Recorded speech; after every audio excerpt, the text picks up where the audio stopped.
Hello friends, আমার হাতে অনেকগুলা দেরহাম দেখতে পাইতেছেন। এই দেরহামগুলা আমার এই বড় ভাই ব্যর্থ প্রবাসীর অ্যাডমিট এই ব্যাংকের মধ্যে জমাইছে 7 মাসে। কত টাকা জমাইছে জানেন? 4,790 দেরহাম, যা বাংলা টাকায় 1,61,000-এর উপরে আসছে। আপনিও প্রবাসে আছেন, আপনি ইচ্ছা করলে কিছু কিছু করে এরকম একটা ব্যাংকের মধ্যে সঞ্চয় করতে পারেন, যা এই টাকাটা আপনার দেশে যাওয়ার সময় কাজে আসবে। বাইরে এখন অনেক উপকার আসছে, ভাই এখন দেশে ছুটিতে যাইব।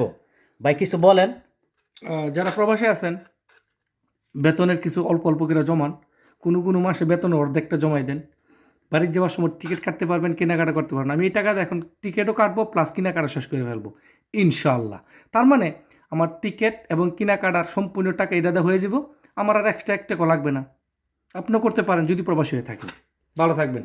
আমারও সকলের প্রতি একটা পরামর্শ থাকবো, এরকম একটা বাজার থেকে ব্যাংক নিয়ে আসা নাই মনে কইরা কিছু কিছু করে টাকা করে সঞ্চয় করেন, দেখবেন আপনারও অনেক দিন অনেক টাকা হয়ে যাবে। অবশ্যই কিন্তু এই কাজটা করবেন, ভুলবেন না।